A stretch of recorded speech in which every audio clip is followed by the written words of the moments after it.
goodness. I see some stuff in there.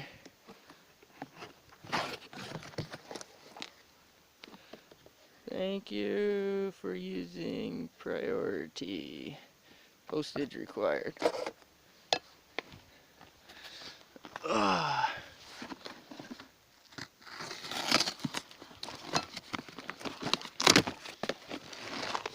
Yay! There she is, boys.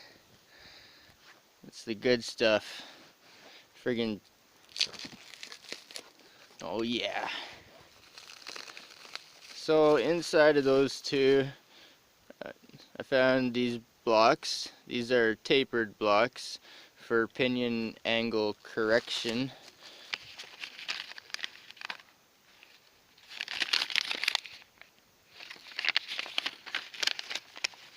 Positive feedback.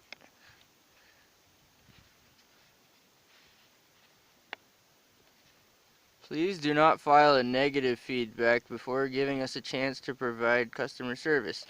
Alright, so if you want to get a positive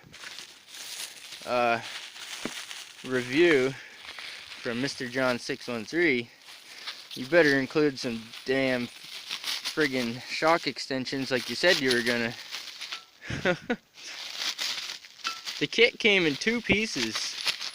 It came in yesterday. I got the keys, the torsion bar keys for the front. Now today I got the rear. Oh, is that the shock extension? What is that? Well, there's two of them, so maybe those are the shock extenders. They're not much. That's not much of a shock extender, is it? What the frig? Anyway.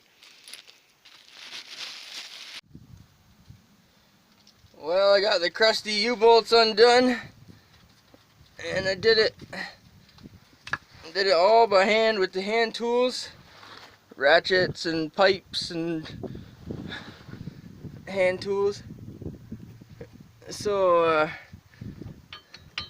this bracket here that was on the bottom of the U-bolts, it's full of salt.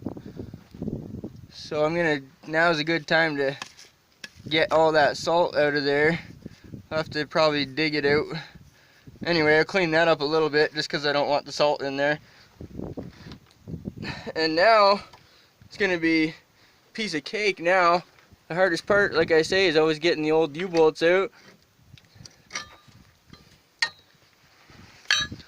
And the new U-bolts are much longer. I might have to jack her up a little higher, and I might have to separate it here.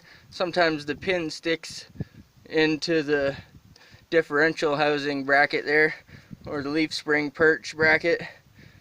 So I might have to hit that with a hammer or chisel or something and separate them, and then put the block in. According to the directions, you do one side at a time, so I'm just working on the driver's side right now.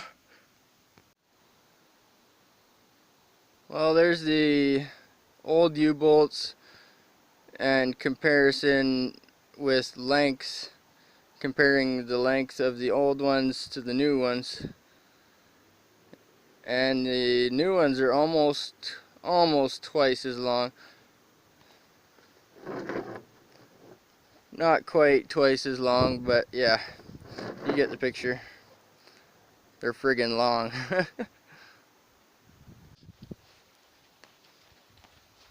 I'm gonna go underneath with the hammer and chisel and just separate the leaf spring from the rear end.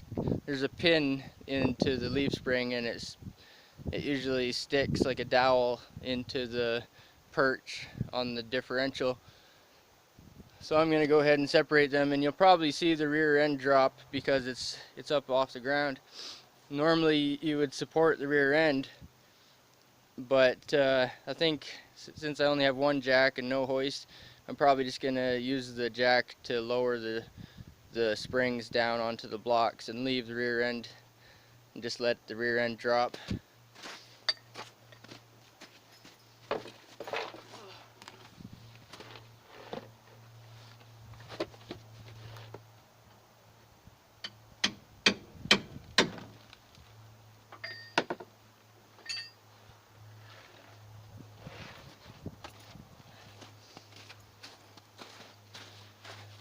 There she is, she dropped.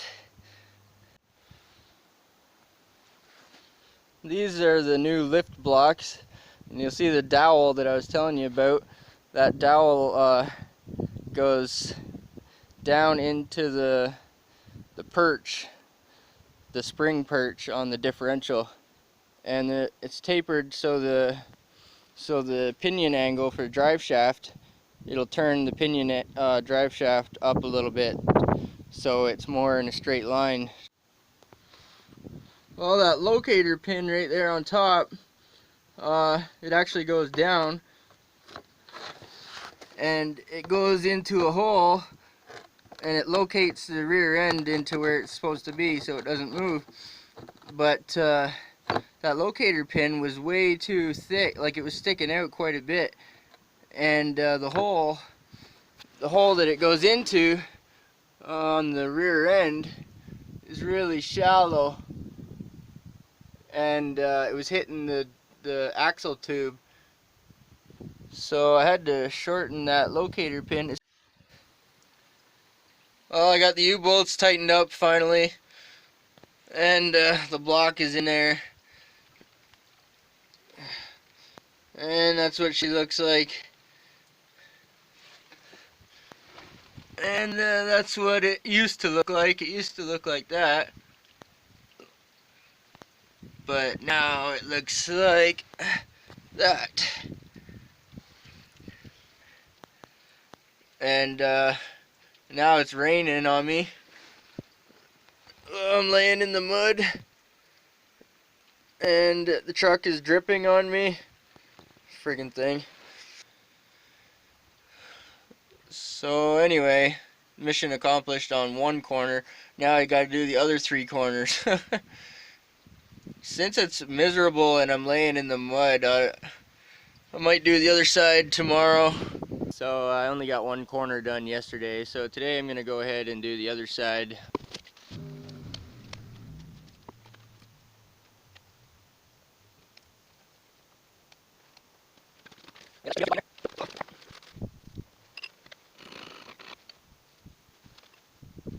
So I'm going to take that plate off and clean if there's any rust scale on it.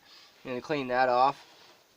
And the lower plate, which wraps around the differential, the bottom of the diff, it's full of salt and mud, so I got to clean that. And put the U-bolts, put the new U-bolts on. And last, on the driver's side, I had to cut off about this much because I didn't have a socket deep enough and they're so long. Alright, that's what it looks like sitting on the ground. No jacks. The rear suspension is lifted but the front is not, so I got the rear end done. Now I need to do the front. I might take the factory torsion bar keys and crank them up, like crank them up all the way and see how it looks. I might be able to get 2 inches out of the factory. That's all I need in the front. I only need 2 inches. So if I can crank up the factory torsion bars and get 2 inches, then that'll be fine. Otherwise, I'm going to have to remove the torsion bar key and put the re-index key on. Well, there she is. She's sitting down on the ground. No jacks. And she's definitely sitting up taller. I turned the front torsion bar bolts, I turned them 6 revolutions each. So 6 turns on the driver's side and 6 turns on the passenger side. And she's sitting up tall. It's not level. The ass end is up a little bit taller, but with a load on, or yeah, with a little bit of weight on the back. So if you're towing or hauling, then it would probably sit quite level. I might crank up might give them 1 more revolution each. Yeah. I'll probably go one more revolution each because I looked at the CVs, the front CV axles and ball joints, and they're not too bad for angles and stuff. The front, the lower control arms on the front, they used to be pretty much level, but now they've got now they're stanced up a little bit higher now. So the CVs on the front axles, I don't want them to go too far because it's independent front suspension, and I don't want to wear out anything in the front end prematurely. So the higher you go, the more stress it puts on the CVs and ball joints. So I might do one more revolution. I'm feeling brave and it's not quite level, so I'm gonna go ahead and turn it once more. Alright, 6.5, and I quit. I'm not gonna go 7. At 6.5, the bolts started getting tight. They're not bottoming out, and the keys are not touching the cross member yet. And the CVs are not maxed out, but the shocks are not maxed out, but I don't know. I just don't want to go any further than that right now. I'll have to see how it rides, and I like the way it's sitting though. It's sitting up taller. So this is so far this has been a fun project. I did the LED light bar on the front. I upgraded the wheels and tires from 15s to 16s, and 32-inch Duratracks, and I put the back rack on the back window behind the cab, and I just did the lift kit. So I didn't use the keys, the re-index torsion keys that came with the kit, because the factory keys and the factory adjustments give me enough. They give me enough lift to where I want to go. I wouldn't want to go any higher than that. Like maybe a ½ inch. I don't know. I'll have to see how it goes. So I'm just gonna play it safe, and that looks good.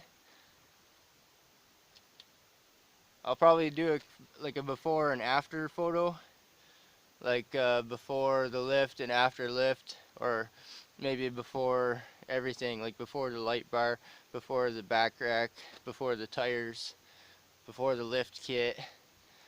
So I'll do a before and after just to show the difference, or show how much taller it looks, or you know, all that.